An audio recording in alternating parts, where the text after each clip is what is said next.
Hello, good day to you, our viewers. Welcome to another episode of the Peace Clinic. We appreciate your presence and we thank you for joining us today. So, on today's episode, we will be looking at an interesting topic. But before we go into the topic, the Peace Clinic is brought to you by the Institute of Global Peace and Conflict Management. And I remain your uncle, Janet Michael, and I will be co-anchoring this Peace Clinic with Ambassador Joshua Tahule. You're welcome, sir. It's a pleasure, Janet, that we are meeting once again today to share knowledge and educate our people on some certain issues that pertains to peace and conflict management. So it's a pleasure to be here once again. Thank you. Thank you, Ambassador Joshua, for joining us. So once again, to our viewers, we appreciate your presence. And today we will be looking at a topic on education. We are looking at how can education make Nigeria safe and developed. Education has, no doubt, played a vital role in our society. And we will be looking at how education, can help to make Nigeria, our nation, Nigeria. We are using Nigeria as a case study, and we are talking about other nations in Africa and also to the world at large. So we will be looking at how effective education can be when it comes to peace and development.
are looking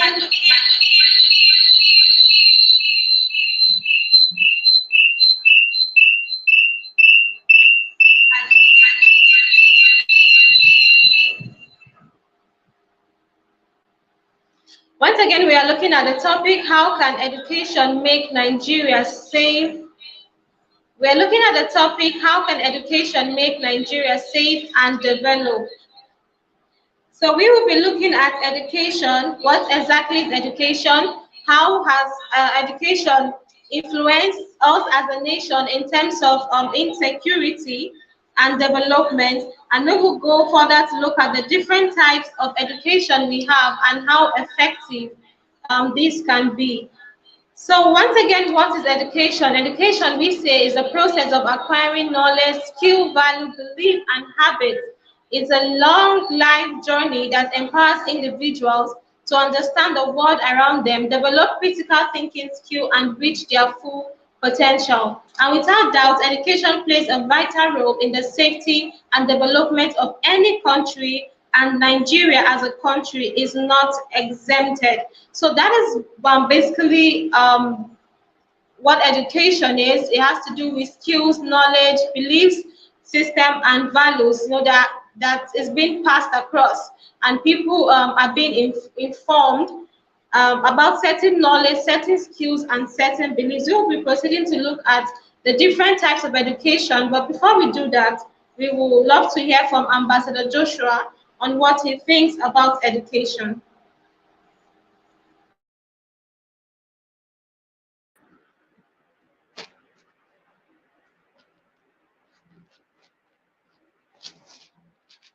Janet, can you hear me? Yes, I can hear you well, sir. All right, thank you very much. We're talking about education, which is a vital tool for human transformation. Education plays a vital role in one's destiny. Okay, it gives you empowerment, the necessary empowerment to succeed as a human being. And so we are not out of place to discuss how education can contribute to the safety and of Nigeria and the development of Nigeria. Yeah, it's very important. If we can look back to history in the time past, where we were not so educated, you see how it were, and how we are today with our education that we have acquired so far. So education is a very vital tool for human transformation, and it's good that we are discussing this very topic, despite the fact that we have other educational awareness here and there. It's very important that we still discuss it, and most especially how it contributes to promoting peace and safety in our nation. So it's very, very important that we're discussing this topic. And I welcome all of you for joining us once again. Interesting. Without doubt, prioritizing education, can help us address some underlying issues, especially issues that contributes to insecurity and on the development, and can also pave and prosperous future. So as we proceed, we'll be looking at the different types of educational system, and we have here the formal education. Formal education, we are talking about the educational system, the primary school, the secondary school, and the higher education, which most of us are conversant with, or most of us in one way or the other have actually passed through the system, the primary education. We do know about it, the secondary, the higher education. Now, moving on to the informal education. The informal education occurs outside of traditional classroom setting. That brings us back to formal education, which can be understood as we have the student sitting, and we have the teacher or the lecturer, as being called in the higher educational system, where there's exchange of knowledge, and there's exchange of information. Now, when it comes to informal system, we see and the educational education that happens outside the traditional classroom setting, and it includes learning from life experiences, interaction with others, self-directed Now we move on to the non-formal education. The non-formal education refers to organized educational activities that do not follow the traditional school system. So this, when we talk about this type of education, we are looking at the adult education. We are looking at the literary program and also the vocational training. So these are the types of educational system we have.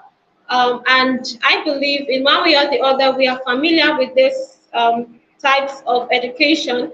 And this is to help us, have talking about when we are talking about education and development. So Ambassador Joshua, over to you, please. Can you shed more light on these systems of education? And Janet, thank you very much. You have already said a lot on this aspect, so I wouldn't want to go much into it because we are all aware of the educational system we have in our country. But basically, when you talk about somebody being educated, then most of the times we refer to people that have gone through the formal education, which is not the only means of education we have. It's good that we can go through the formal and non-formal education if we depends on the kind of career you want to pursue. Okay, so we can most in our country in those days we know what we our parents used to tell us is that they are saving money to send us to school to go and acquire education so that we can get a better job, and so that was the mentality. So you're going to school, the mentality is to graduate, to get a good job, and live a good life. Okay, that was the discussion, and that was the motivation of parents then. But as we grow up, we come to discover that it's just more than that. We just know it's not just education, is not just about going to school, graduate, get a job, and then live a good life. But there are so many things you can do with education. Education can empower you with skills that you can on your own create jobs. Okay, so it's good that even if we go through formal education, we can as well go through some kind of informal education to help better ourselves. You know, some people they went to school, but they are doing carpentry work today. Are you on point now? They actually acquire degrees, but they are doing carpentry work. Their job is carpentry. Some of them are builders. Okay, so they are doing the work and they are earning a living. They are not using the certificate, but the knowledge they have is helping them to do better in whatever they are doing now. So if it must be holistic, then all of them must be applied. Whether you go through the formal or the non-formal education, for me, I suggest that nowadays parents should be able to put their children even to learn other skills as well, other than what they are learning in their schools. So I think it's going to be better that way. Interesting. And our parents and individuals should be made to understand that when we actually talk about education, we are not just limiting it to the classroom setting. If you actually go to the street and you tell somebody, "Oh, are you educated?" What comes to their mind is, me going to school, being in the classroom, and being taught this or that. But education is not just limited to that. Just like we have seen, we have other forms of education. We have the informal, we have the non-formal, and we will be looking at the other types of education. We also have the online education. It's actually unfortunate that there are some people who do not believe in online education, and it's actually a great way of learning. It's what we call e-learning. We have people. These days you can hardly find a person without a smart device. But unfortunately, people use those devices for something different, for something which might not be beneficiary in the long term. But that device can be used for online education. There's also the students to learn remotely without being physically present. Nowadays, I don't need to go to the UK to study in a UK university. I can be in the comfort of my. I can also study, and be certified from that university that is, far away from me. So there's also the special education. This is tailored to meet the special needs of students with disabilities. When it comes to education, they are not left out. They are also a part and parcel of the educational system. Lastly, we have the adult education. These programs are designed for individuals who are not, who do not see themselves limited by age. They go out and regardless of their age range, they go out and they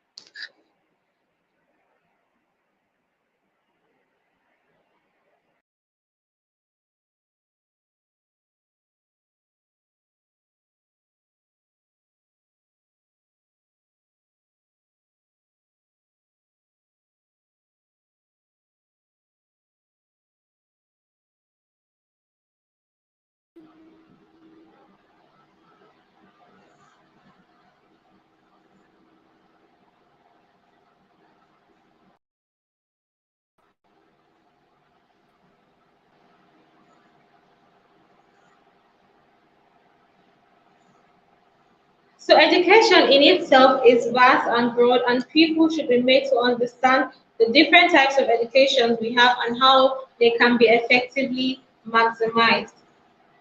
So to our viewers, we appreciate you joining us. We'll be taking some comments from the comment section. We have Mr. Malta Daniels Akama, and he said, education is a powerful tool for fostering safety and development in Nigeria and Africa as a whole. And our leaders need to invest more on the educational sector of our great nation and continent at large. Mr. Malta, we appreciate you for that comment. Truly, our leaders need to take, to invest more time and prioritize education, our educational sector. So, Ambassador Joshua, what can you add to what Mr. Malta Daniel has said? Investing in the future of the nation and the educational sector of the country is equally investing in the prosperity of the nation. A nation that refuses to educate its citizens, that country will remain an ignorant country. Okay, so we must educate our people, and we must make education available to all categories of people. It doesn't matter. We are talking about special education. Yes, we don't have such schools much in our system here. And where they are quite expensive. Do you understand? And when somebody is blind, it's as if the person is sentenced to go and beg on the street. It's as if the person cannot get education. When the person is dumb or is whatever, it's as if the person cannot be productive. No, they are productive, and so we must train them to be productive. So when somebody is blind does not mean that that person cannot do any other thing again. The person can be productive and be sound. Okay, so it's just a matter of educating them. I had one person in my community when I was growing up. The man was blind, but he was the one that used to move around to ground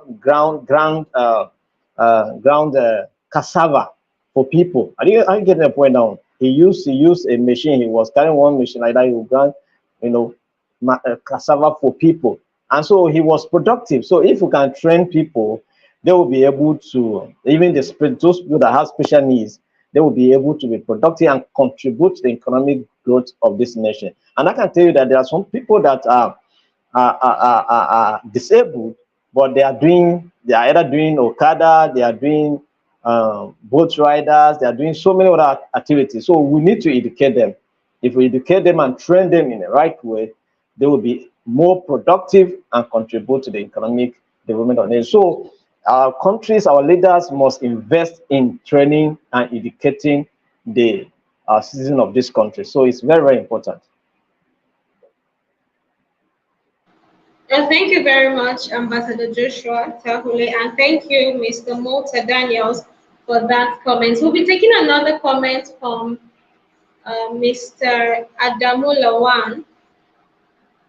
And he says education exactly is a key for developing the country because without education you can't do anything properly and you can be and it can be easy for you to be deceived by bad groups, terrorists, and the likes of them.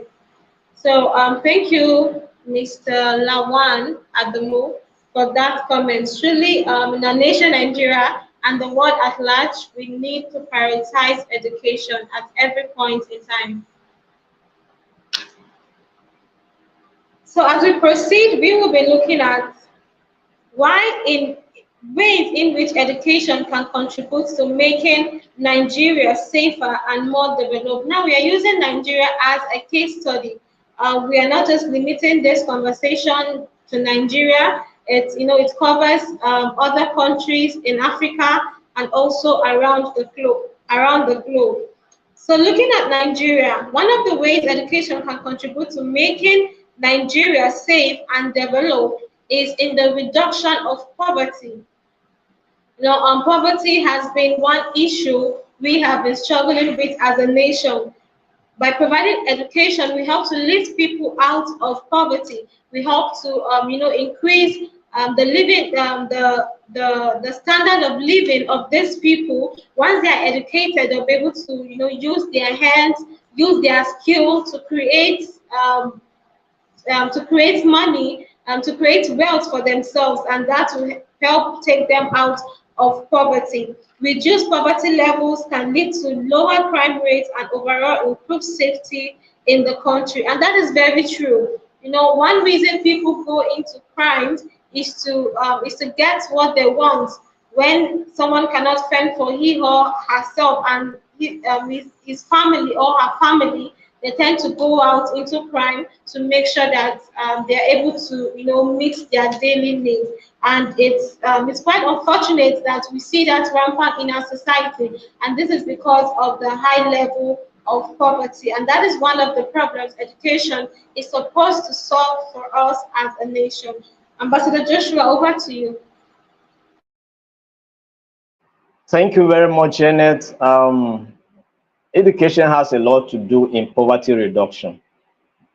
I can tell you that if we look critically now, even in our communities where we are, those that are educated, even though they don't have jobs, they look better than those that are uneducated. Do you understand?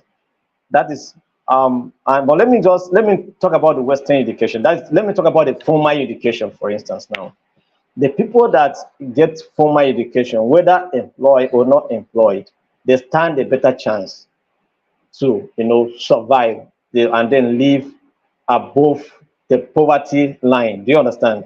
And then when compared to people who have no formal education at all and have no any form of education, people that just, I don't know how I would describe them. They have no particular job or no particular skills. They're just like that. And then they cannot live, they cannot create something for themselves. They depend on people totally. Such kind of people are in a very serious situation. And they are the people that will look at them and say, this person is in poverty, because poverty of the mind and then poverty of the pockets. Do you understand? In the head, there's nothing. In your hand, no skills. In the pocket, no money. So you are completely zero. Do you understand? So this kind of people, their poverty is the one that we are talking about here. But once you get some form of education, whether informal education, that you have certain skills that you can do and earn money, then it helps to reduce poverty. And then all you go through a formal education, whether you have a job yet or not, your mind is already trained and transformed and ready to take, create something. Okay, you can create something, you can create something, you can take a step to do something. At least you can, even when you are looking for a job, you don't have one yet. It gives you the way you look as if you are doing well. You understand? So there's many people in this city that don't have job. They are educated, but they look better than somebody who have no formal education at all. You understand? So if somebody who is who has attained formal education and has no job yet and decide to maybe take on a menial job, you see the way he behaves, you see the way he coordinates himself, is better than somebody who has not been through any form of education at all. Do you understand? So education is a surety to some extent for you to get out of poverty. Do you understand? Yes, it's possible we can say that there are people that are educated that died in poverty. It's possible. You can see such kind of statistics. But why do they die in poverty? Maybe they were not putting their minds to work.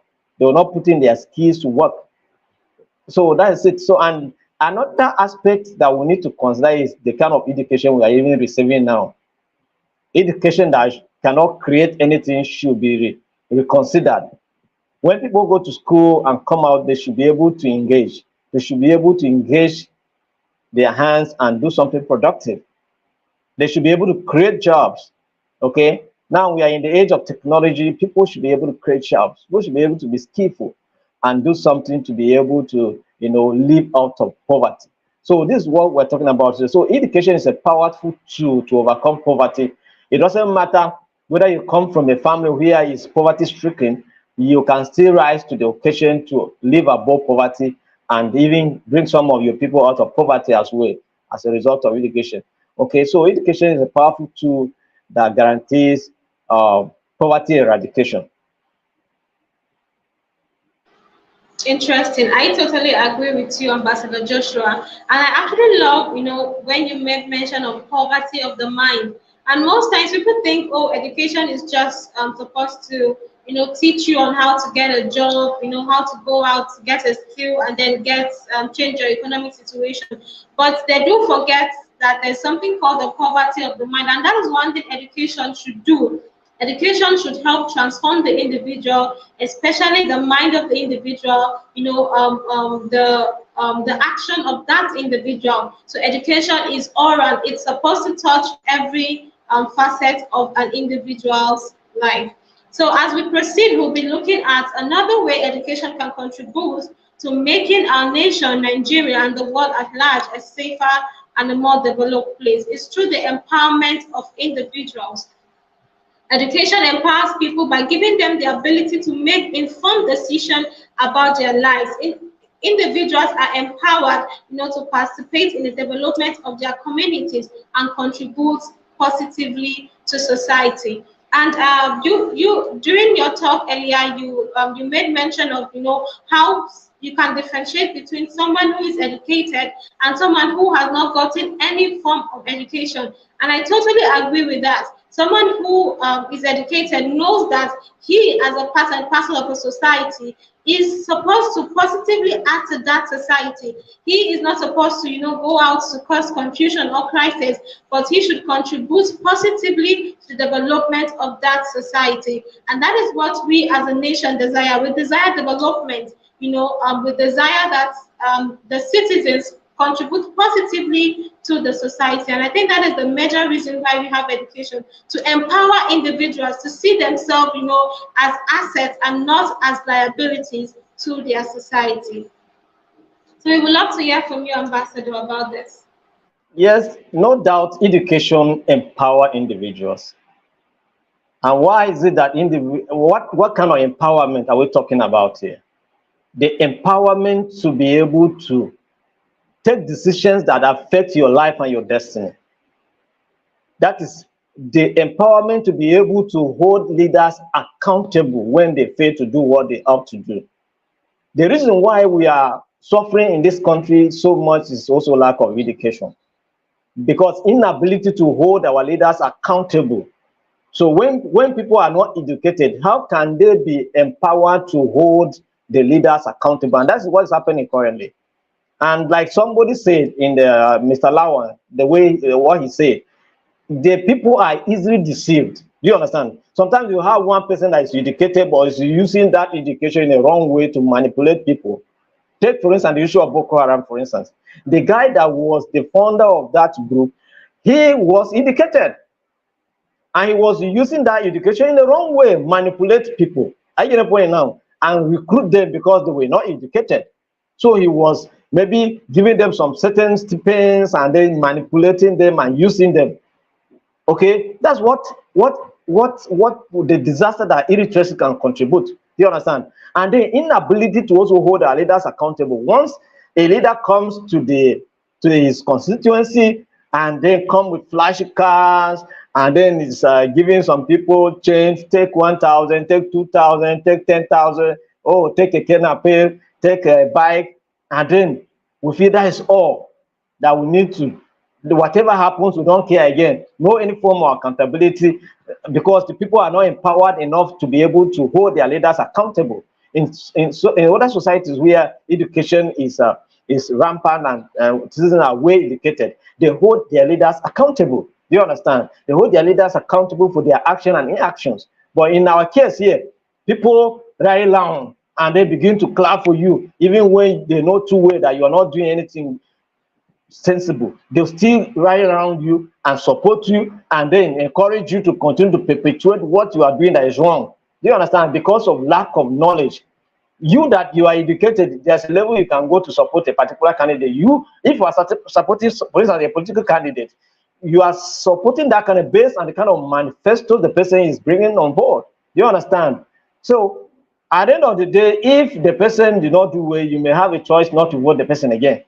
That's one way of working. But our people, the people that are not educated, doesn't know any of this. Okay, so they go about, for them, once you give them 20,000, once you give them buy goat, buy meat, they share in the village during Christmas and rice. That is all. They don't care to question any other thing. So education empowers you to be able to even hold your leaders accountable, take informed decisions that affect you and the society. Interesting. And thank you for that, Ambassador Joshua. So next we'll be looking at the promotion of critical thinking and problem solving skill.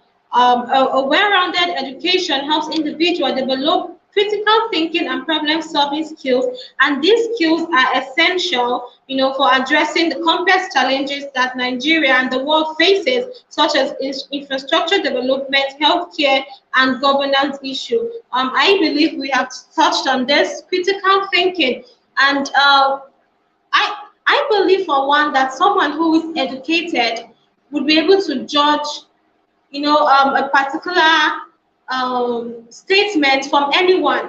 Okay, let's say, for example, a politician comes to you and tells you, oh, go and cause crisis at this particular location. Somebody who is educated will be able to reflect, to critically think on that statement and say, no, if I go there, this and this might happen that would affect me, and I'm putting other people's life in jeopardy. And they'll be able to know, to reflect on that and said, I am not a candidate for that. And that is why most times where you see situation of crisis, or let's say a politician is trying to cause an issue, he doesn't really go to the educated people. He goes to those on the street who are idle, those who do not, who are not well educated to make informed and critical decisions. And those are the categories of people that are being used in most cases to cause crisis and to cause havoc. And also the problem solving skills. It is very easy for someone who is educated to see a problem and to look for ways to provide solution to that problem, and not he or she being bringing the problem themselves. So it is very important for education, to prevail in our society, because we are building up people who are critical thinkers and who are problem solvers. Janet, critical thinking is one key element of education. Education that cannot solve any problem is not education. You understand? If you say you are educated, then you should be able to solve problems. Solve problems or even poverty in its first place. You can do something that will change your situation. Okay? So if we say we are educated, we should be able to solve problems. Okay? And this institute, for instance, now come into existence as a result of critical thinking. Okay? But the institute also is doing other programs to get to people to see that the problem of conflicts in our nation is solved, and we have better channels that we can address our differences. Okay, and what we are even doing right now is also one aspect of critical thinking. Do you understand? Because if you are not thinking critically, you will not be able to do something like this. How can you reach out to people? You have a message that you want to pass to people. How do you do it? You understand? So we are using this channel to also reach out to people. It's one aspect of critical thinking. So education helps you to think critically, to solve problems. Problems, you encounter problems. Human beings face problems always. So once problem comes, you should be able to address it, because education has empowered you to do so. Do you understand? But you see, people who are not educated, sometimes they turn, when a challenge confront them, then they become either abusive, aggressive. Instead of trying to solve the problem, they indulge into certain things that they shouldn't have. If you face poverty, and think of how you can get out of poverty, not to go and become a kidnapper, not to go and become a killer or a thief, because you want to get out of poverty. What, you cannot get out of poverty, because once you get that money, you spend, squander it, and then go into deep kidnapping again. And then after that, what happened? Maybe one day you are just killed because you are doing an illegal activity. Do you understand? So an educated person should be able to think that I cannot go into kidnapping. I can actually do something with my hand. And he begin to think, what can I do? What are opportunities I have available? And what are the supports do I have available to do that which I want to do? You understand? What are the restrictions that can guide me to do that which I want to do that is legally? I get a point now. So he begin to think critically and then ask certain questions to himself and then take steps that will help him to start something that will help. That's why we have businesses in our country. That's why we have institutions, private institutions, and they are doing well. You understand? And some people, because of the fact that they are educated, and maybe they think of what they can do, they don't know, they went into learning certain skills that will help them to, be productive. That's what education does. Critical thinking. So you just provide a solution to your problem. Don't make the problem to overwhelm you. If you are educated, don't allow problems to overwhelm you. That's why when I hear that somebody who is educated committed suicide, I say, are you okay? What kind of education is that? No matter the level of depression, that depression. Do you understand? I cannot go and kill myself. Say maybe I don't have job or I don't have money to settle rent. I know there, yeah, these are embarrassing situations that can put people in a difficult situation, but does not require that you should kill yourself. Okay, so think and get out of that problem. So that's the role that education plays, to help people to think critically and solve their own problems. Thank you, Ambassador Joshua. We'll be looking at the comment section. We have a comment from Mr. Ezekiel Olufemi, and he says, I really believe that education is a continuous process because new things are happening on a daily basis, both bad things or good things, and we need to be enlightened. Thank you, Mr. Popular Ezekiel Olufemi. We'll be taking another comment before we proceed from Mr. Onyekan. He says, people normally say that knowledge is power, but I disagree with that. It is when you make use of the knowledge gained that it will become powerful. Many are educated, but cannot boast of changing anything. Why? So this is more like a comment and also a question. So Ambassador Joshua, over to you. Yes, knowledge is power, but of what use if that power is not put to use? It's like we have a bulldozer that cannot lift a tree. So what is he? Why is he named bulldozer in the first place? The bulldozer cannot even fold one tree, just one small tree like this. It's not supposed to be a bulldozer. Do you understand? So if you acquire knowledge, the only thing that will make that knowledge to be powerful is only when you put it to use. You have knowledge, you are not using it, it's useless. You have nothing. It's as good as somebody who have money, but he doesn't know how to spend the money, so he's living in poverty. Do you understand? So, and knowledge is only powerful when we put it to use, that it manifests the power in it. If you are able to put the knowledge that you acquire to use to produce a car, then that car now make that knowledge powerful. The car qualifies the knowledge that you have acquired. But if you have not produced anything with your knowledge, you have not solved any problem, then it's as good. That's why we sometimes say some people are educated fools. because they have not put their knowledge to use. You understand? And then some people acquire education and then go to the village, and then the local people are calling them local champion, claiming that you go to school and you cannot solve any problem because they have refused to put the knowledge to use. So once you acquire skills, acquire knowledge, it becomes powerful only when it's being used. If it's not used, your certificate is just a paper. Do you understand? Just a testimony to testify that yes, you have acquired some level of education. But the only thing that will make you to show that is when you put the skills and the knowledge you acquire to use. So I agree with the person totally that knowledge is only powerful when used, put to use, but when it's not used, is as weak as any other thing that we can think of. Oh, thank you, Ambassador Joshua. And just to add to what you have said, there's this popular saying that knowledge is power, but the majority of people have come to disagree that knowledge is not power, but applied knowledge is power. And for me, actually, I think personally the reason why people who are educated, people who have gone to school, who have gotten one form of education or the other, cannot boast of changing anything is because they do not understand what they have been educated with. It's one thing to have knowledge, it's another thing to understand the knowledge you have gotten. Because it is when you have an understanding of that knowledge that you can apply that knowledge to provide solution.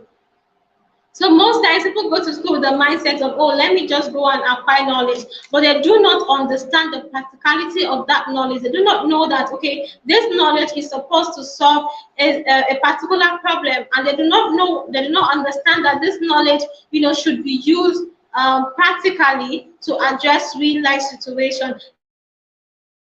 Of graduates, from the university, and they are still idle because they do not understand that this knowledge they have acquired can be used to provide solution in a practical way, and that is one of the faults we have in our educational system. Most at times, the students are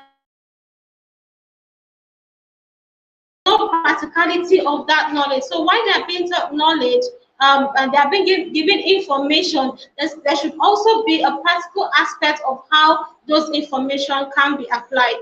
And I think this can actually help make our educational system better.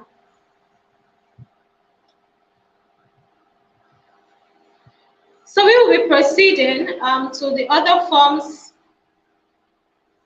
to the other ways education can help to provide a safer and developed society.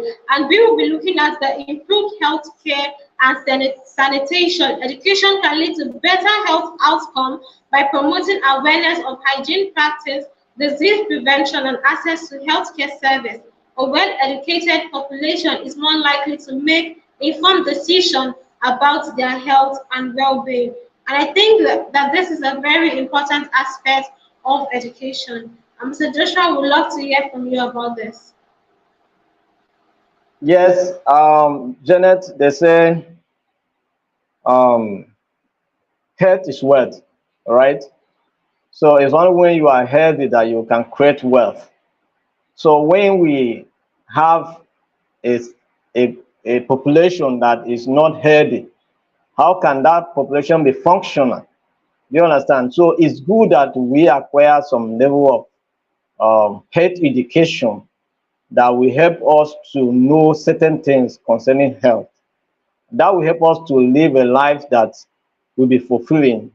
That is what it is. So that some people don't know some basic thing even concerning their health status. Do you understand? Then for them, everything go to hospital. Everything go to hospital. It's not everything go to hospital. There are certain things that you can just do on your own, and then you get solution to what is disturbing you. So health education is good, and that's why I think we get health tips or health education in our primary and secondary school. Okay, we have such kind of training so that you know some basic things so that concern your life and how you can deal with certain things. When the issue of pandemic, that is COVID-19, came out, it was quite so challenging to educate the people. It has to take the effort of government plus the effort of the NGOs to get the message across to people and how to prevent some of these things. Some people were totally ignorant. Some of them even to the point that they don't want to even, when we say wear face masks, people were not using it because they don't, it seems to them that they are just forcing people to do what is not real. I get the point now. So we have to get some health information that will help us to stand out. Even as at some certain age, there are some certain food that you don't even need to be eating. But because of lack of this information and lack of the health education, people consume even at a certain age. I think in our event, one day I was telling somebody that you don't need to take cocoa. At your age, you don't need to be taking coke. He insisted I should give him coke. I said, I will not give you. I gave him water to go and drink. Do you understand? So that's it. There are certain things that you don't need to be consuming at a certain age. And he was insisting that I should give him. And I said, I will not give you. And he went. I gave him water and he left. Do you understand? So we have to get certain information at a certain age. And then even have to live healthier lives and then, get functional and productive. Interesting. Thank you, Ambassador Joshua, for that. So next, we are looking at enhanced social cohesion. Education promotes understanding, tolerance, and respect for diversity. By fostering a sense of community and social cohesion, education helps reduce social tension and conflict, ultimately contributing to a safer and more stable society. And this is, truly important. One of the ways education helps us as a nation and also as a people is through enhancing social cohesion. Tolerance and respect is one aspect of preach that we mostly preach about. As an institute, there's a need for tolerance, there's a need for respect, and that is what education actually helps us to do. It helps to promote understanding. People who are educated will be able to see somebody else and know that, okay, this person, though we might be from different religion, we might be from different ethnicity or from different group, but I understand this person, I respect this person, and regardless of the of the situations of things, I also tolerate this person. So education provides a sense of community, and I think for one, that is what the formal education has tended to do, bringing people from different parts of the society, regardless of your religion,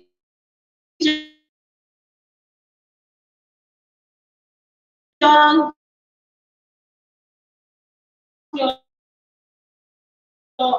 classroom setting, of the world. You can see someone who is Igbo, who is Yoruba, who is Hausa, and these people are meant to sit together, to study together, to understand things together. And once, when that is done, respect will be in place, tolerance will be in place. And I think that that is very important to us as a people, and it also contributes to a more safer and stable society, because once you are in a particular place with a person for a given period of time, you begin to understand that person better, you begin to respect their personality, and at any point in time where there's conflict, you do not see that person as a stranger anymore, but instead you see that person as someone who is a part of your community as a person. Yes, Janet. Yes, let me give one critical example when we're talking about how education enhance social cohesion. If we must interact and interact effectively, education help us to interact well. Yesterday, I went to Jabi Park. While I was driving from Jabi Park to towards the traffic light, I was not speeding actually. So, but there was a kind of traffic, so I was just trying to maneuver my way. And then as I drove past, I heard bah at my back, like somebody hit my car with hand. So I stopped. When I stopped, I saw young three guys. Practically, they are not educated. Okay, they are not educated. Okay, so I look at him, and then he was trying to speak in his language. Okay, and to ask me that I want to kill him. I said, how? I said, do I want to kill him? I said, how? I did not hit you. I did not touch you. So how do I want to kill you? For the fact that my car passed close to you does not mean that I want to kill you, because you are walking actually on the road. I mean, I just maneuver to just pass my own way, and you hit me. So assuming I was also an aggressive person, maybe I will come down and begin to dagger it with the guy. You understand? But I refuse to, buy into that kind of attitude, because by way of, by appearance, by look, by everything, I look more informed. I get the point now. So I cannot be so aggressive like he was, because I did not hit him.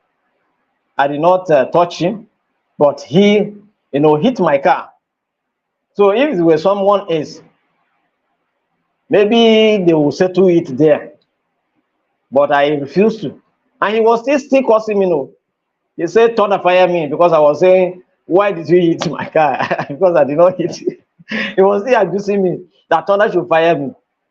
I said, that is serious. So these are the issue. If it is an informed person, and maybe assuming I pass other people as well, maybe I passed close to them as well, but they were not bothered. I get the point now. They're just careful. I mean, I was careful going my own way, but he hit me. And when I look at it, by look and by expression, I knew that he is an uneducated person.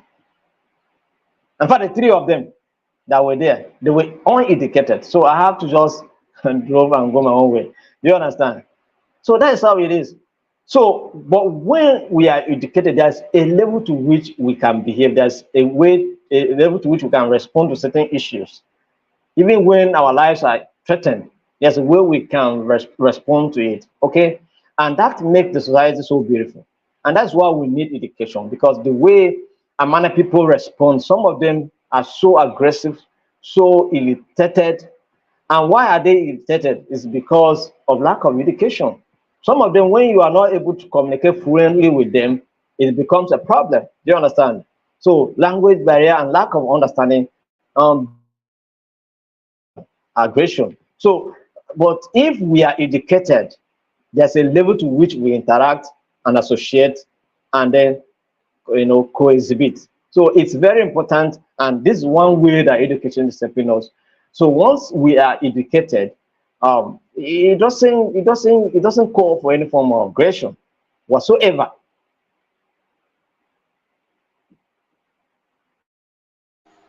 Oh, thank you, Ambassador Joshua, for that. So we will proceeding to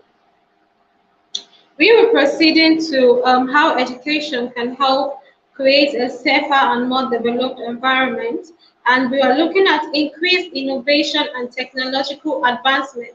And that is a very important aspect of education. We spoke earlier about critical thinking and problem solving skills that education tend to provide. So when it comes to innovation and technological advancement, education also plays a strong role. By investing in education, Nigeria can develop a skilled workforce capable of driving economic growth through innovation and entrepreneurship.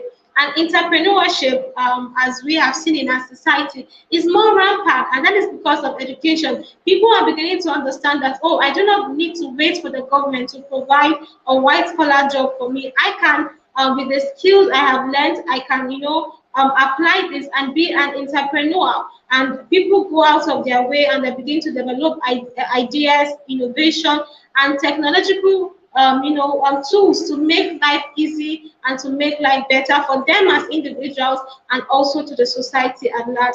And I think that for one, this is a very important aspect of education. Very, very important, Janet.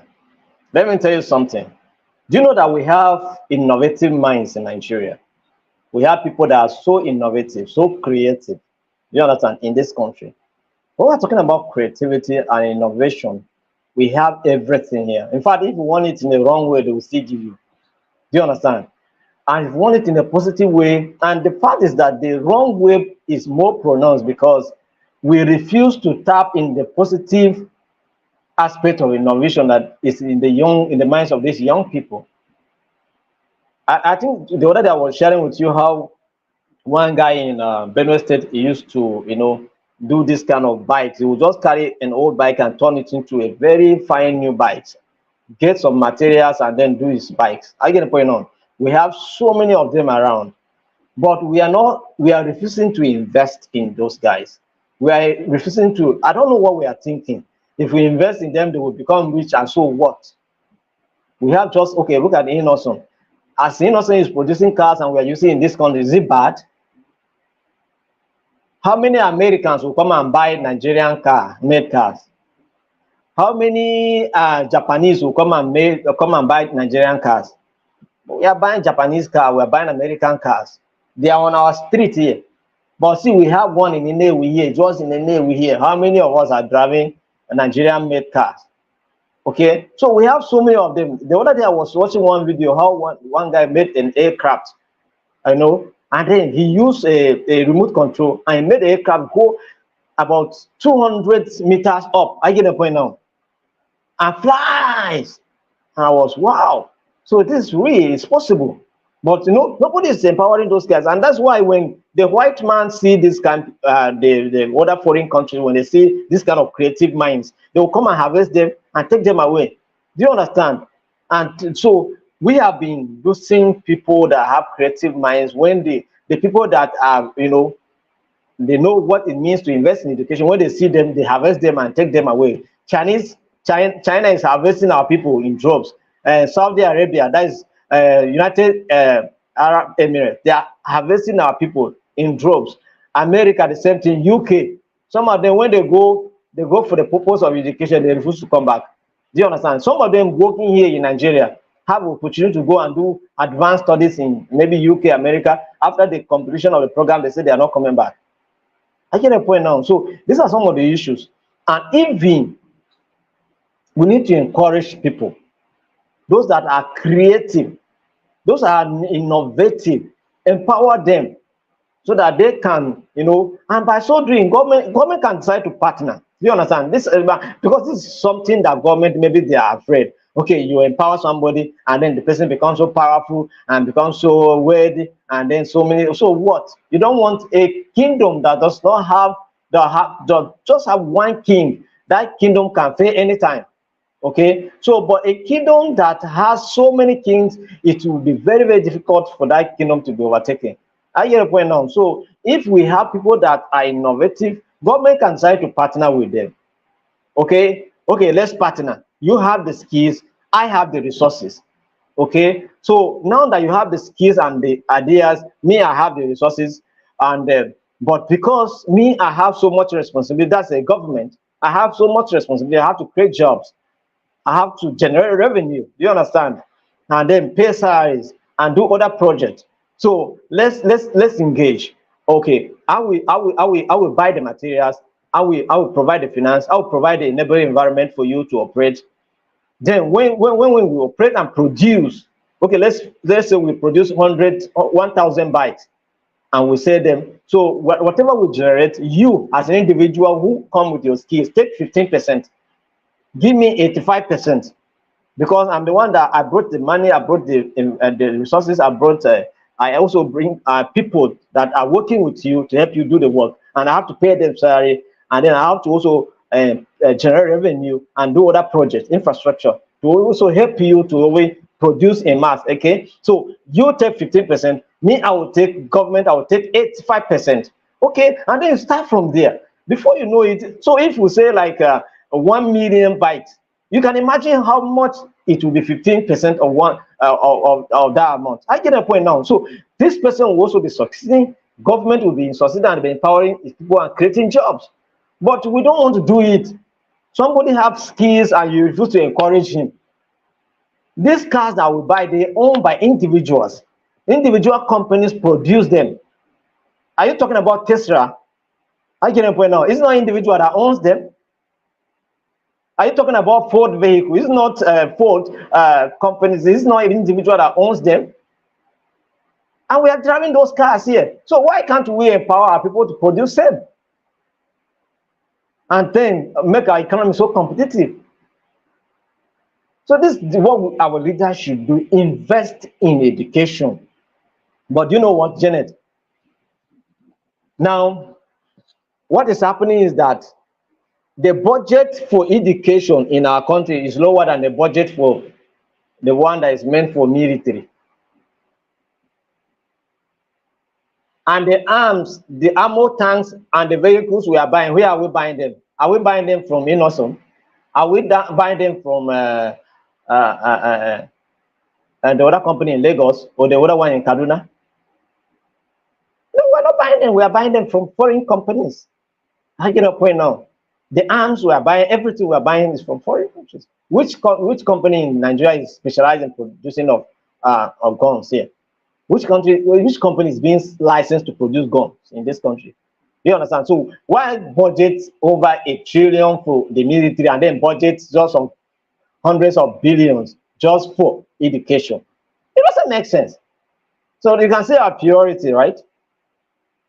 So this is the issue. So we have to invest. I'm telling you, we have young people in this country that are so creative. Is it not in this country that we have young people that create an app and they sold the app in millions of dollars? I get a point now. We have many of them, but we are not encouraging them. Rather, we are even bringing rules and measures that will even discourage them. So these are the things. So we have innovation. We have young people that are creative in this country. The only thing they need is a sense of encouragement and also empowerment. Thank you very much, Ambassador Joshua. You have spoken extensively on this, talking about increased innovation and technological advancement. We will be moving further to good governance and accountability, and we'll be also looking at sustainable development.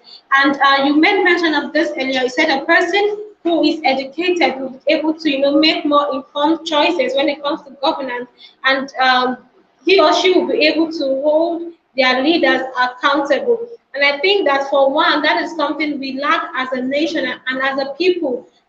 Following the recent 2023 general election, and we can see how people were being used. During the electoral process, people were selling their votes. People were just, were just mostly concerned about the money they were being given, tokens, peanuts that were being given during the election day. And it's actually quite unfortunate because people who are uneducated will not be able to demand transparency and accountability for good governance.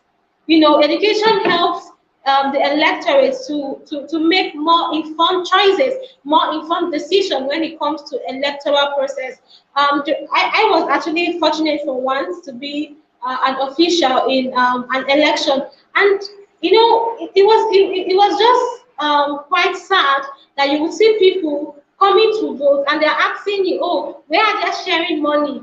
We want to see the candidate that has something to give us here and now before we cast our vote in the favor of that candidate.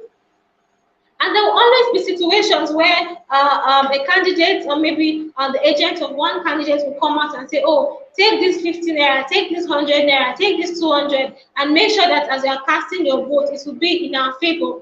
And unfortunately, you will see people, crowding to take those money and to just vote for anybody who is available to give them something. And it's actually quite unfortunate. And I think illiteracy is one of the reasons why that happens. Because somebody who is educated will be able to make an informed choice to say, no, I want this nation to be governed by someone who is capable and who can be held responsible and who is accountable, to anything he or she does. And another reason why we need education is for sustainable development. Sustainable development practices. Education is needed to raise awareness of environmental issues and to promote sustainable living habits. And I think for one that as a nation we should do well, to strengthen our educational sector in order for our citizens to know that nothing can come in place for good governance and accountability. And there's also a need for sustainable development.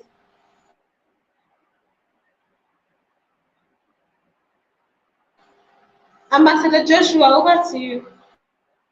So the opposite of good governance is bad governance. As for us in this country, this is what we are experiencing. We have been experiencing bad governance, bad administration. Successive administration have not done anything so tangible that will bring a total transformation of the nation economy. Now, when you carry naira, carry 1 naira, try to compare with the currency in West African region, just where Nigeria is. Let's put it in the African region, the West African region. Let's compare naira with any of these currencies in any of the countries I'm talking about. Nigeria currency is the lowest. It's in fact very bad, so far as I'm concerned. It's very bad. You understand? So why this? Why? How do we get to this point? Bad policies, bad economic programs. Okay, people just come and then introduce any kind of program. We don't have a particular policy. We can say it's a long-term policy that we're working towards it. We have countries like Malaysia, Singapore. They got independence when Nigeria also got their independence. Okay, and we're looking at them like, okay, these are countries that Nigeria, Singapore, this is their level that will be growing. But Singapore has gone, Malaysia has gone, left Nigeria behind. Nigeria is still struggling and scrolling. Do you understand? And because of what? Bad governance. So bad governance, I don't know, can we say is the lack of education that's responsible for bad governance? Because people who are in government are in position of leadership, we consider them educated. So now what can we say now is the problem? Or is it because they acquire education that is not productive? Now that makes it even complex now is that some of them have education abroad, where we consider developed nations. So what happens that they cannot transfer the ideas and the skills they acquire in foreign education in our educational system, in our development system in Nigeria here that make our country develop. Many of the political appointees today, one or two, three of them, if you check very well, have international education. Why is it not reflecting on our economy? Why are we, is there anything that is remote controlling us to be experiencing bad governance or what? So we have challenges, Janet, we have challenges. And when it comes to governance, I don't know how difficult is governance. But the problem is that, let me say that it's not that our people cannot do it. It's not that they lack the skills to do it. The problem is greed. You understand? It's not that they don't have the education, they have it. But there's one thing that follows them and they are not able to deal with it. Greed. I want to be rich like the other person. Must it be so? So as a result, money that is supposed to go into development projects is going to private pockets. And so it's not helping us. Do you understand? And this is where the bad governance comes in. People are not accountable. Leaders are not accountable. They'll tell you they are accountable to the person that appointed them in the power. Apart from that, they are not accountable to anybody. But the person that appointed you to hold any position is accountable to the people that elected him. Don't you think so? So if the person that is elected is accountable to the masses, the electorate, then who are you that is appointed by the person that is being elected? You must be more accountable than any other person, sir. I get a point now. So this is the issue. So for me, we have the education. that we need that can guarantee good governance in our system. The only problem is that we are so greedy. Only when we do away with greed and get rich quick syndrome that will be able to bring the desired development we need as a nation. Thank you. Oh, thank you for that, Ambassador Joshua. Now we will be looking at the comment section to see what our viewers have to say. We have a comment here from Malta Daniel, from Mr. Malta Daniel. And he has this to say. He says, here is a way I think education can contribute to the development of a nation. Environmental sustainability, awareness and action. Education about environmental issues can lead to a more sustainable practice and policies, adaptation and mitigation, which is another way. Educated individuals are better equipped to adapt to climate changes and mitigate its effects. This is actually interesting. Thank you, Mr. Malta Daniel. So he spoke about environmental sustainability. He spoke about adaptation and mitigation. And I think that these are very important things or important ways education helps to contribute to the development of our nation and in the nation of the world. Ambassador, over to you. Thank you, Mota Daniel. Those are elements of sustainable development. I get a point now. So when you get an education and is focused on sustainable development, what is sustainable development? Just meeting the needs of the current generation without compromising the needs of future generation. That's what sustainable development is all about. So once we are able to live in the environment whereby people can live and achieve their aim, and then the future generation also live and achieve their aim, that's what we're talking about. And so you have to, when you know, now, do you know that the environment is also at war with humanity? The environment is at war with humans. Why? Because the human abuse the environment. And now the environment is reacting. And then we are crying. Do you understand? So that is the issue. So when we refuse to manage the environment in a sustainable way, it will come back. And how does it come back? In form of hurricanes, in form of tsunamis, in forms of drought, in form of desertification, in forms of just heat waves. So many things are confronting humanity now. Why? Because we abuse the environment. We refuse to live in a sustainable way.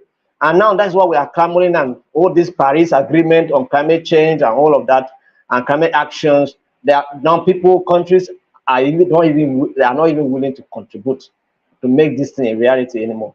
So it's become a matter of urgency at the United Nations that we have to do something concerning our environment urgently. Otherwise, before we know it, we will not be there again. So sustainable living, sustainability is very, very key. Environment and any other aspect of our existence as a people, we must live in a sustainable way so that we can meet our needs and also the future generation can also meet their own needs. Thank you.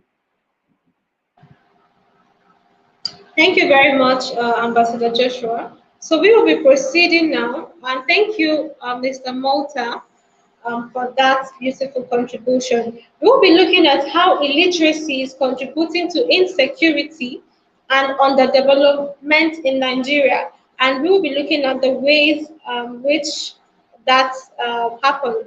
So we are looking at limited economic opportunities. Illiterate individuals are often limited to low-skilled, low-paying jobs, which can perpetuate poverty and economic inequality. The lack of economic opportunities can lead to frustration, social unrest, and even involvement in criminal activities as a means of survival. And we have made mention to this. The illiterate people are more susceptible to, involvement in criminal activities. Why? It's because they do not have, the skills and the information to actually get high-paying jobs, or jobs that can sustain them and their family. And because of that, they are frustrated and they go out, to look for other means of livelihood. And most times, Ambassador Joshua, most times the available needs are actually criminal activities, because those are the activities that can give you the fast money you need. We see issues of fraud happening in our current society. That is because some people want to make quick money, and the money they are making is not enough for them, and they are not educated enough. They are not skilled enough, to get a more better and a more right means of livelihood. So they go out to involve in criminal activities that will give them the quick money that they desire, and that is quite unfortunate for us as a people. Yes, Janet, it's true. When people have limited economic opportunities, they are bound to be frustrated. And when that frustration cannot be contained, the next thing is they indulge into certain uncivilized activities. And this is what has been happening when, if you look at some of the people that are operating as kidnappers, as bandits, they are not educated. Majority of them are not educated. And when there's any form of economic shock, like the one when this our president took over, and then Mr. President introduced the issue of removal of subsidy, okay? And then what happened? Many people went into economic shock that they cannot even, what they were even earning cannot sustain them again. And then frustration sets in. Some people even return back to their villages. So what are they doing in their villages? To become witches and wizards in their village. Some, as a result of this thing, will go and indulge into criminal activities. You understand? So some begin to do some certain things that are not morally right, even in our society. So it's limited economic opportunities can actually facilitate insecurity a lot. And in our system, they can, all the insecurity issues that we are experiencing in our country are related to some of these issues, limited economic activity opportunities. Because if the economy is not giving people opportunities to be engaged and be productive and earn a living, then what do you expect? They'll wait. You go and earn and come.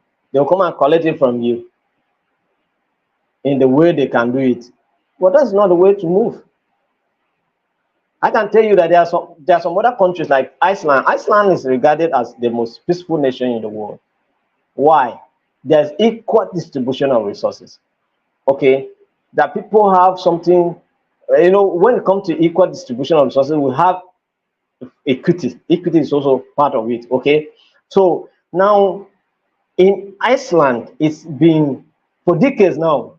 Their prison is as good as if they are not working, because there's no crime, nothing to what. Who do you want to take to court, or who do you want to take to prison? Because nobody is committing any form of crime. Do you understand? Because it's a peaceful country.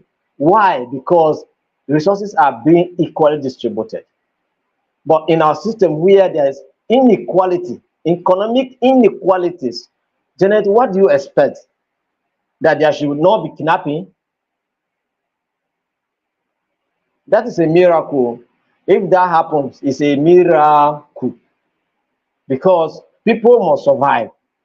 And if they cannot have a legitimate way to survive, they will look for an illegitimate way to survive. And that's what is happening. So illiteracy contributes a lot to insecurity on account of limited economic opportunities. Oh, thank you for that, Ambassador Joshua. So next, we are looking at limited access to information. And we made mention of this earlier, that illiterate people or people who have no form of education are more, are more vulnerable to exploitation and misinformation and manipulation. They can easily be used as tools uh, when it comes to causing conflict or instability. And that is what we need to understand as a people. Those who are not educated, who are not informed, who do not have the necessary information to make them good citizens, are more vulnerable to the manipulation of others. So people can easily manipulate them or misinform them on certain things, on certain actions, or certain decisions they are not supposed to be. And as a nation who is interested in development and interested in progress, we should take this very seriously. And as much as possible, we should, invest in education to make sure that everybody, including, the less privileged, regardless of the class, everyone should be educated so as to avoid being misinformed or being manipulated or exploited. Yes, Janet, let me just add a bit to it. Whatever we are today is the information we have. At whatever level you find yourself, okay, is determined by the kind of information you have. That's why we say information is key. When you have the right information, it gives you access to different opportunities. Do you understand? Multiple opportunities, depending on the kind of information you have.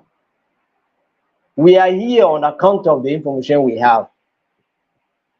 And whatever progress we make from here, it also depends on the information we have. Okay? If you have wrong information, you take wrong decision, make wrong moves. But if you have right information, you make right moves that will take you to the next level in your life. Okay? So, and when people don't have information that will make them move their lives forward, what is they have? They make use of the information they have. Okay, a politician come here and tells you that, and you see this election that is coming up is about religious election, or it's not just ordinary election, it's the election between Christian and Muslims. So we must defend our faith. How can you go and defend your faith through a ballot? So we have to. So, but when now, somebody who doesn't have the right information will run with this information. Do you understand? And ignorant people have been running with this kind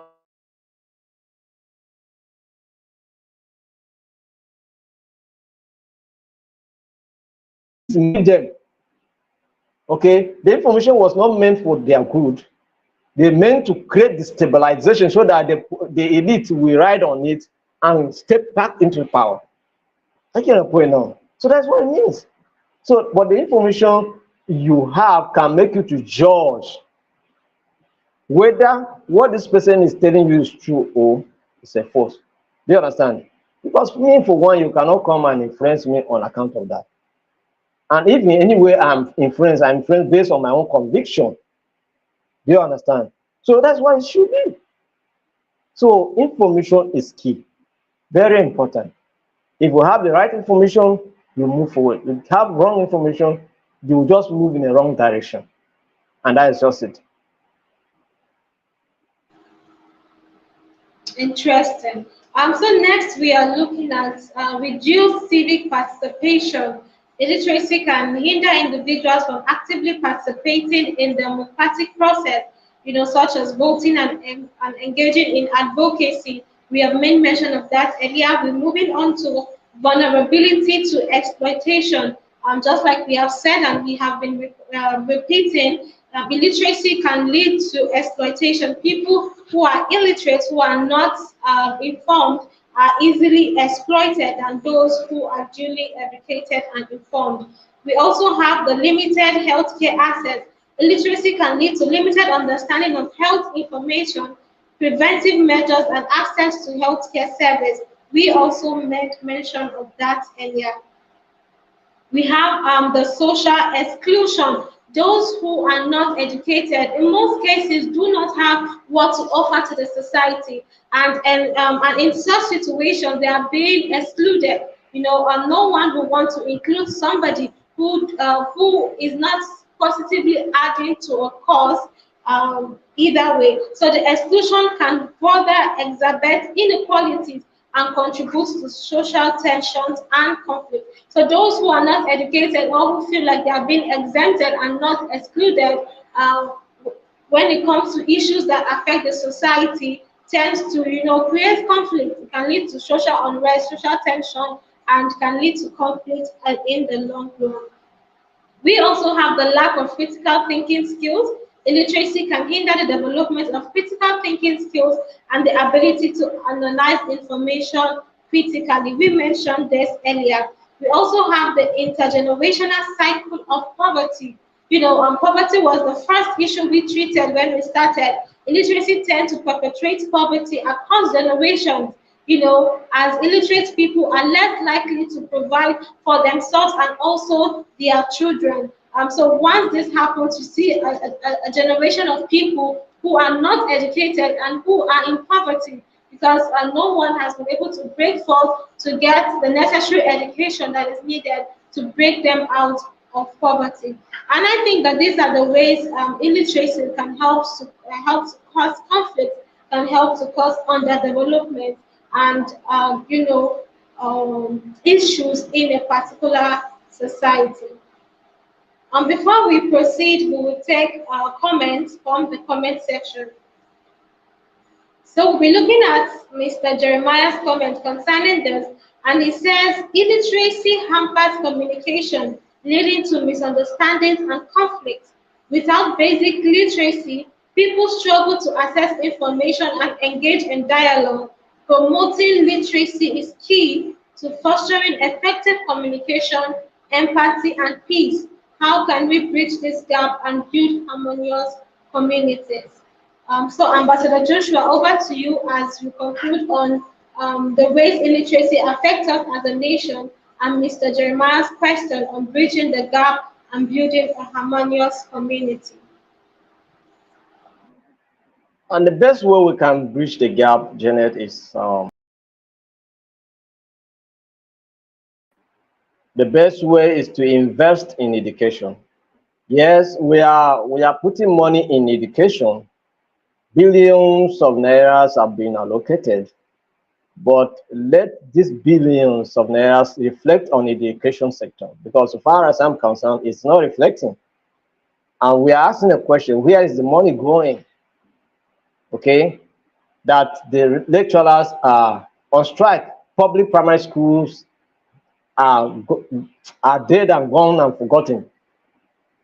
In most states, public primary schools are not functioning.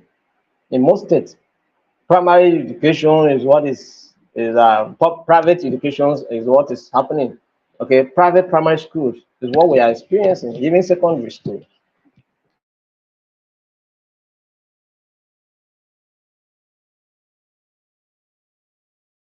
When we invest in education, make sure that educational programs, educational facilities are provided even to the people that are underserved, because we have certain communities that are underserved. So we need to reach out to them, okay, provide facilities and provide those things that we enhance and induce them to go to school. In the north, for instance, now, most states in the north declare primary and secondary education free. In fact, some of them, to some extent, tertiary institution. I know Jigawa State, where young girls get free education from primary to the university. Do you understand? So this is a kind of encouragement for young girls to go to school, because they grow up in a society whereby the fact that education is not for girls.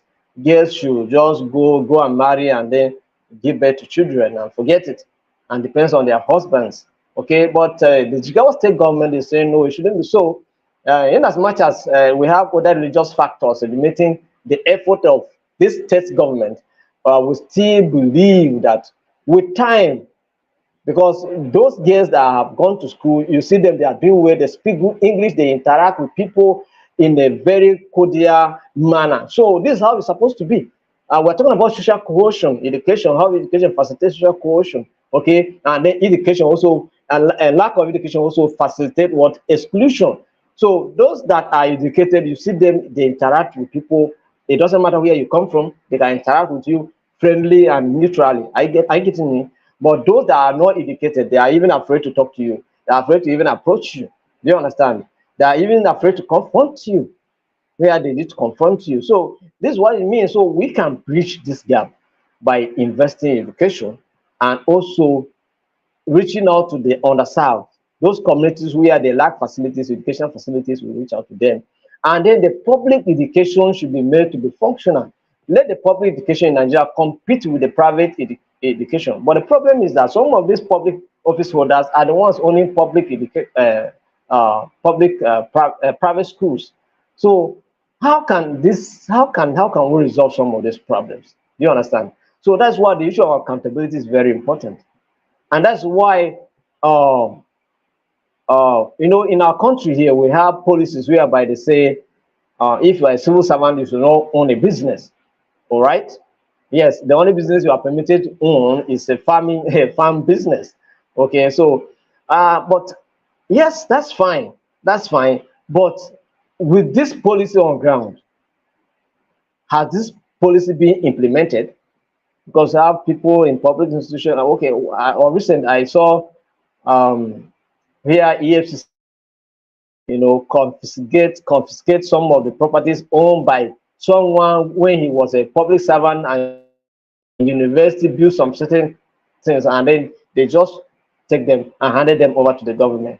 Yes, those kind of measures are good, but apart from that, government should make education so competitive, so much that people may not see need to even go to public private schools.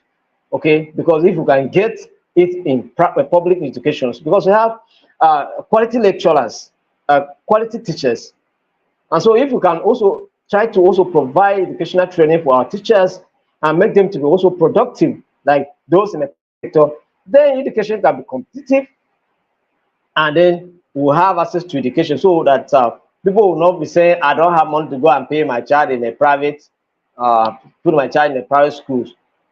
Oh, but we have public schools, so make them functional. Let people get access to education, not facilities, and get educated. Apart from that, like we said before from the onset, education is not just about the formal education.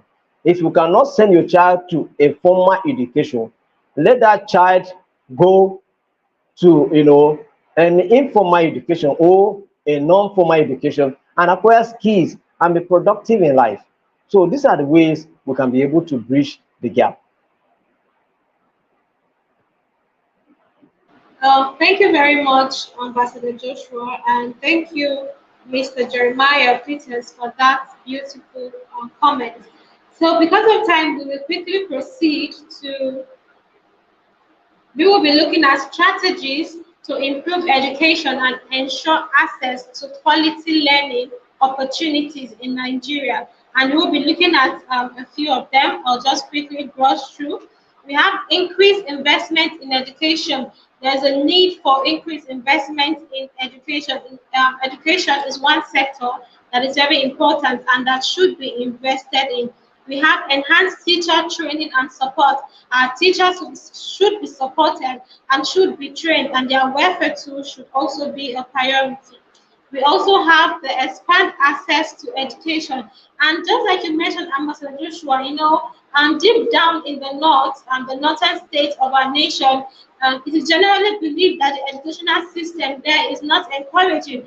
And you gave an example of Jigawa State, where we see, the female, that's the girl child, are being given access to free education. Most times, due to poverty, these parents are unable to send their children to school. But when the government comes into the picture and free education is being provided to encourage, people to encourage these children and also those who are a bit advanced in age to embrace education.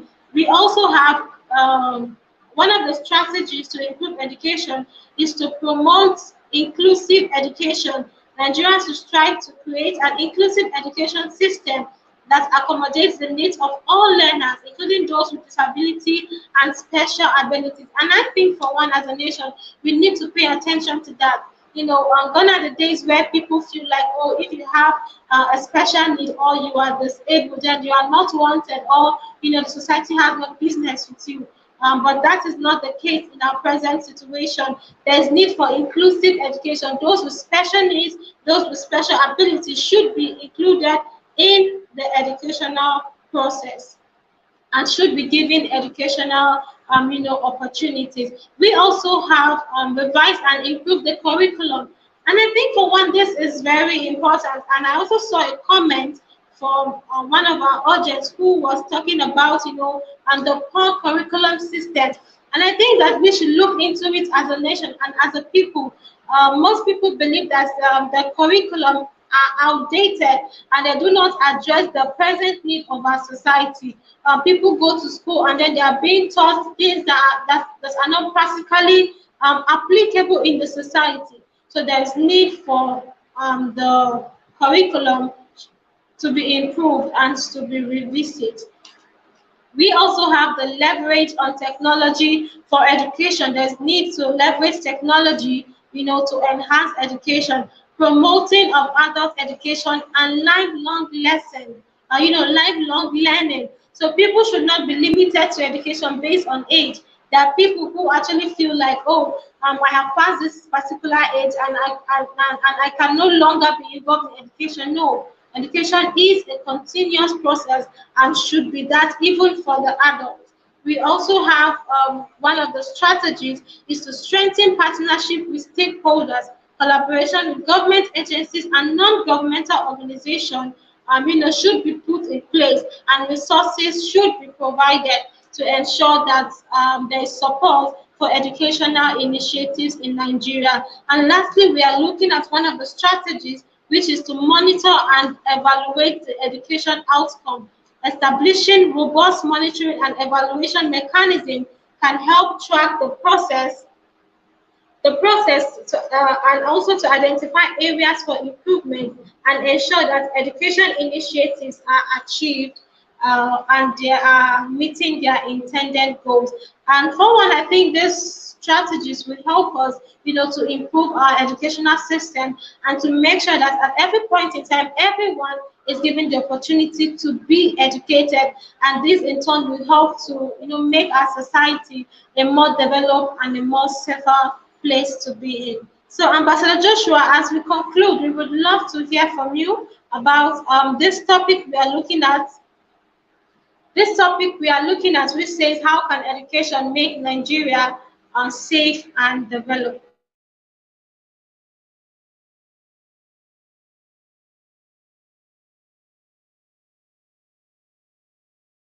Very much. You have, help us. Yes, that can help us to, and make our society more peaceful and developed. For me,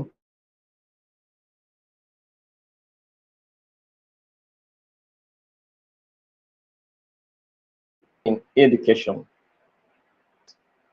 above all other sectors, okay, if we are investing in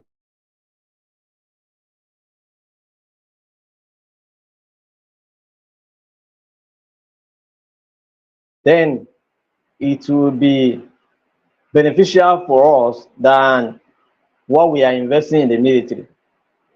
Why should we invest more money in the fight against insurgents? Why should we the indirect way of fighting insurgents should be education. Let the people be educated and let their minds be transformed so that they will not be manipulated. It's because people have no access to education or quality education that is making them to be manipulated and be deceived. You understand?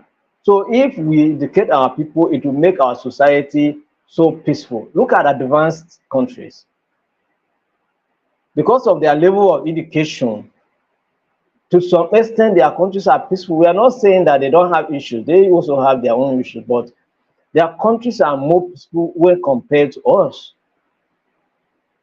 I give you an example of Iceland, which is regarded as the most peaceful country in the world. Yes, it's a small country, but as small as it is, It has been able to educate its citizens, and as a result, it's peaceful.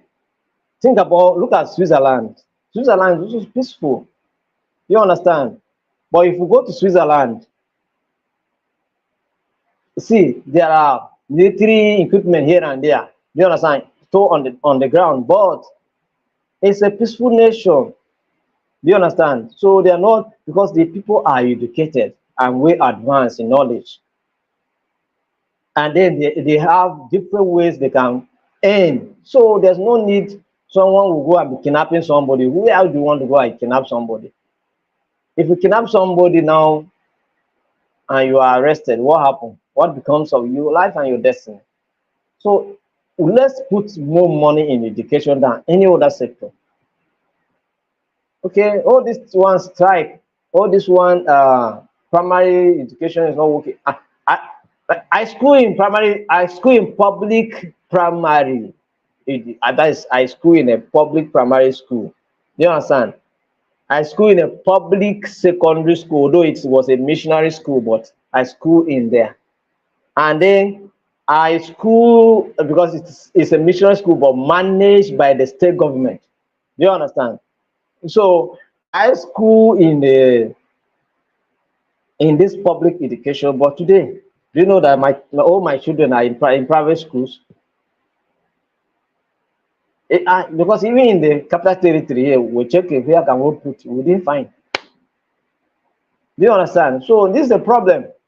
So let's invest in education, both private and public. Even the government should provide policies that if it is private education, it must meet the standard, and government schools must also meet the standard. But the way it is now, we are putting more money in the military to go and fight your citizen that you cannot train, that you cannot empower. Then you are putting money in infrastructure development, and people are hungry. So when they get angry, you say a hungry man is an angry man. So when they get angry, is the infrastructure you are developing, is it safe? And Janet, is it safe?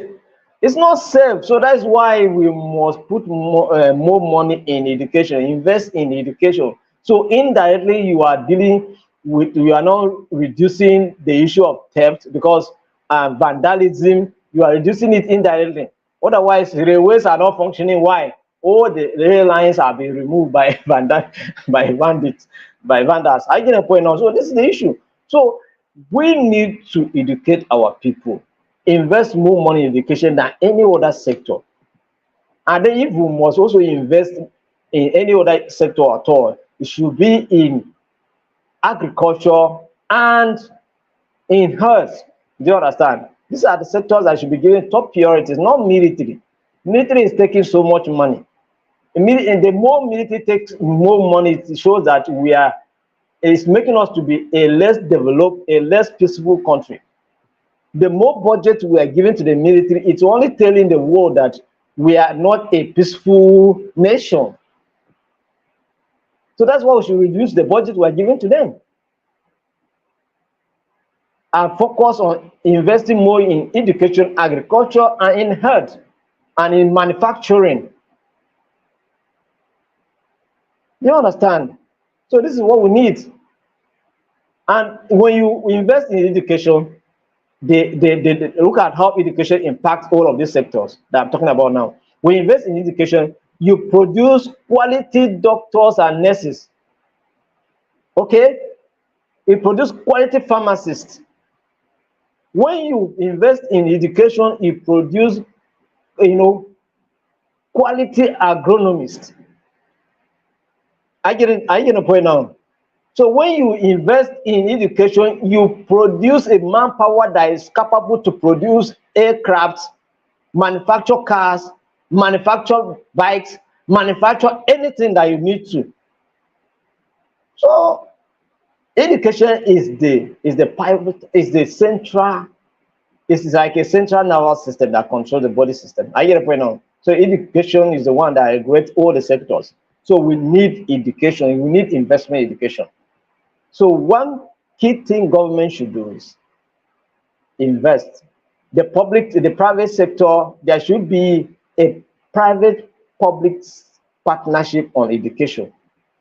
Private public partnership on education. This can help and go a long way so to reduce a high level illiteracy in our country and therefore contribute to make our nation peaceful.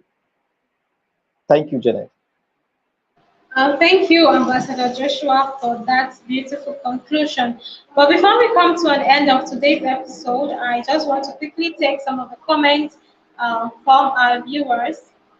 And one of the comments here is from Mr. Musa Andrew, and he says, education can only be an instrument for development sustainability if we can manifest the impact of education in theory and practice. Thank you, Mr. Musa, for that contribution. We also taken the last comment from Mr. Onyekan Obi, and he says there is need for the introduction of peace education in schools. We must go back to the roots in order to engage the youth with value orientation. Thank you very much, Mr. Onyekan, for that contribution. So as we come to an end of today's episode, we sincerely appreciate you for joining us, for taking our time. To our viewers, for those who commented, we appreciate your comments, and we look forward to seeing you on the next episode of the Peace Clinic. Today we spoke about how can education make Nigeria a safe and developed nation, and we use Nigeria as a case study to other parts of the world. Once again, the Peace Clinic is brought to you by the Institute of Global Peace and Conflict Management.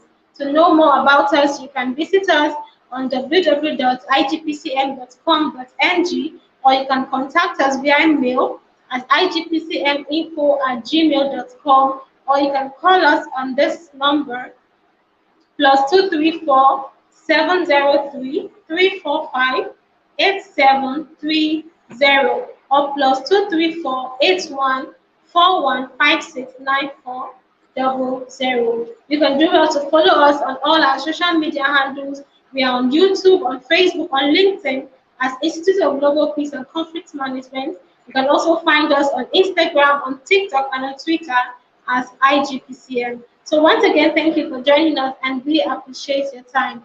Thank you once again, Ambassador Joshua Tamule.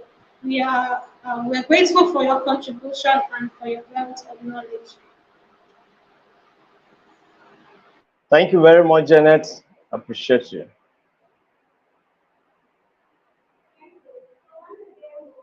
On our next episode, we're meeting tomorrow, 4 p.m. for another episode of the Peace Clinic. So thank you and see you.